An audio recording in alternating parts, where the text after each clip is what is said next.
Hello, my name is Fiona. I'm 19, and the life of my family changed because of my father. In the end, I had to testify against him in court, and to be honest, I don't regret it. Oh no, I don't regret putting the man who raised me in court. I don't regret putting him in jail. No, I don't regret suing him and taking away all of his money and kind of making him have a divorce with my mother. It's not that big of a deal. I could care less. Dude, I swear to God, it just gets worse and worse. This got me feeling discombobulated. In place of common phrases, all I say are awkward statements. Okay, so I really did not want to do this. Like, I really didn't want to do any of these animated storytime channels. I did one video a while ago, but man, they're just so bad, dude. I don't want to watch it. The animation's bad, the voice acting's bad, all the stories are clearly fake. Like, there's no way that you went and had sex with your brother. Like, that doesn't happen. That's not something that happened. I'm not going to be forced to believe by some little tiny animation that is clearly directed towards kids, because why else would you animate it? Like, you can't just expect me to believe that. Like, there's just no way that your mom ironed your breast because of some African tradition. That's not something that just happens. Like, I don't understand why these storytime channels have to do this, but either way, let's just keep watching this to see how much more I can diss on these shitty channels. My father had always been a great man. He treated my mom like a queen and spent a lot of time with me and my brother, Jeffrey. He always took pride in his work. So when he lost his job, it was like he also lost a big part of himself. He began to drink a lot. Hey, I know that bar. That's from The Simpsons. Huh, it's like they're trying to make you see relatable sites that you've seen before so that you'll keep watching the video. That's so weird. What a great way to get watch time. I guess I'll just keep this surf gameplay since, you've also seen that before. It'll keep you hooked. Trust me. Just stay. Please watch. I need watch time. And it was painful to see him like that, but it became even worse when he started to gamble all of our money away, hoping to win big. All of us tried to help him, especially Mom. He never wanted her to work because he wanted her to just enjoy life. But she was forced to find a job. Dad was making promises to us every day, but of course, he always broke them. Get used to it. Every parent breaks promises. You know Santa? Yeah, he's not real. Oh, wait, no, Santa is real, since, it's around Christmas time. Santa's real, and if you leave a like on the video, Santa will get you exactly what you asked for. That brand new plasma television, or your 180 hertz monitor, or your gaming computer that you wanted? Well, if you leave a like, and you comment, or you share it, or you do anything to this video, then Santa, I got you. I got some deep connections with him. He'll definitely come by and get you exactly what you wanted. Trust me. And went straight back to drinking and gambling. Because of this, we went almost completely broke, and we desperately needed money. So my dad did something horrible. He found his old pals from school who were involved in some shady business. I can't say exactly what it was, but needless to say, it was illegal. Yeah, Nicky and Ricky, I'm going to need you. We're going to rob a bank. I need your highest artillery and... Oh my god, yeah, because your father went out of his way, drunk, and probably on drugs, to his old friends that are just two buff guys that look like Vin Diesel and The Rock combined together, and he went and convinced them to go and rob a bank, or something even worse, which doesn't make any sense at all. It's so unbelievable. I can't believe that anyone would believe this. As soon as money started coming in, Dad changed back to his old confident self. But of course, Mom wasn't happy about it at all. She tried to talk with him, but Dad wouldn't listen because he thought that it was a good solution to our problems.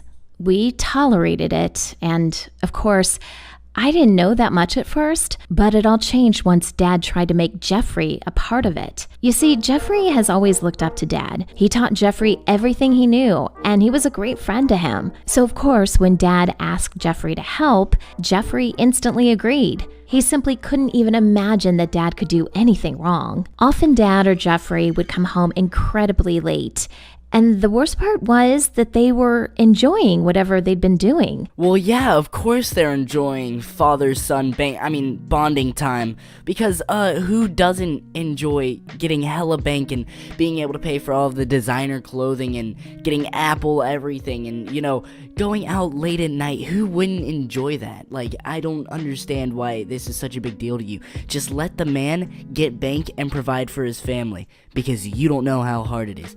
Neither do I, but I don't even know where I was going with that. I honestly have no clue.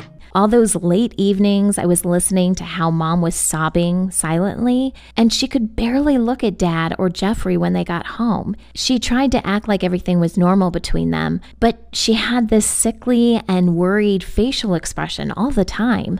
I was begging my father to stop, because at this point, he didn't even try to find a normal job, but he was always saying that everything would be fine and that I shouldn't worry. I was incredibly scared for Mom, and especially Jeffrey, because he was only 15 and didn't even understand what he was doing. If you're 15, you should have a pretty decent grasp around what you're doing. Like, that's 15 years of your life that you were able to learn stuff, especially from a father that did have a decent job. Like, he was making money and being able to provide for his family, a family of 4 with a decent house, and they clearly had all Apple products. So, like, I really don't see how this 15-year-old kid couldn't have learned the difference from illegal and legal, because I'm 15 and I know that robbing a bank isn't right, or having some kind of underground business where I fight chickens. And no, I don't mean cockfights, I literally mean chickens. Like, he could have ruined his whole life.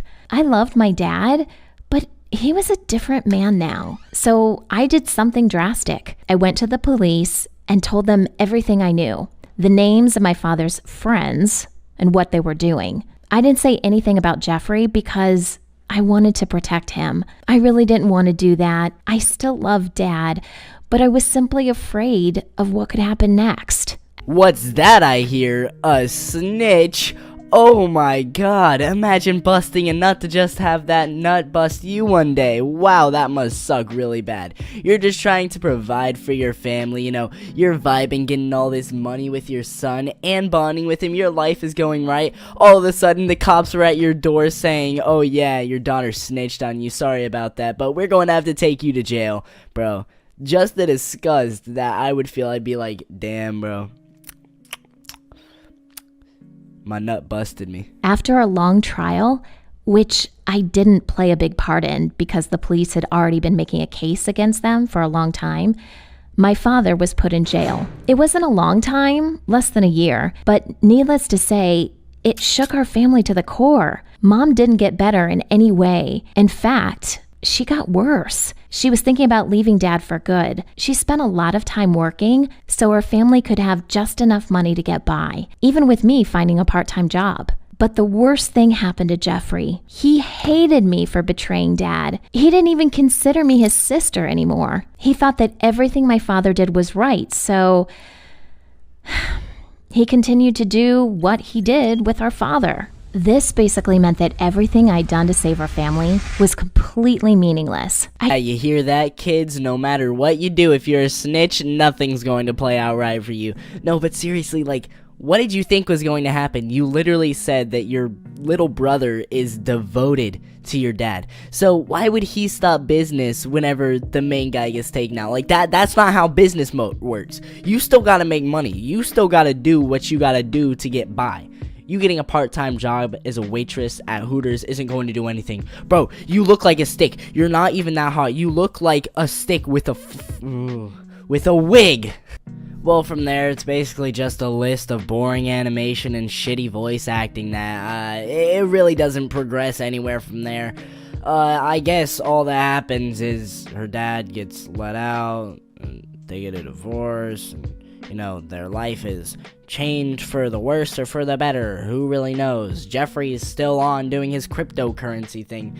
I could give less of a shit because this entire story's a hoax. There's no way that actually happened. Like, there's no way that she went out of her way just to stop her dad from making money for the family and increasingly making her mom more sad. And the worst part is that, like, it's not good. None of it's good, and everyone's reacting to it, and I thought that I would just come out of nowhere and be like, oh, this is shit, and hopefully get some views and watch time from it. I mean, if you guys stayed all the way to the end, you're really the true ones, because you stayed 10 minutes just to hear me talk about some shitty animation channel and watch this video with me, and you guys really mean the most. But I did make a TikTok. It's probably not comical, and it's not good, but who knows, TikTok could blow up, and then I could get famous on there, and then get famous on here too, so who knows, maybe I'll just get really lucky. But I hope you guys are having an amazing day, evening, night, whenever you're watching this, and I'll say hello to you guys in the next video.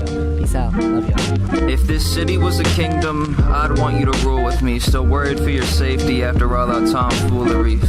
And I know I'm probably freaking out foolishly. I just don't want the next thing that I write to be a eulogy in your honor. And I know you'd hate it too, all the petty little things that I'd associate with you, like stairwells, night veil.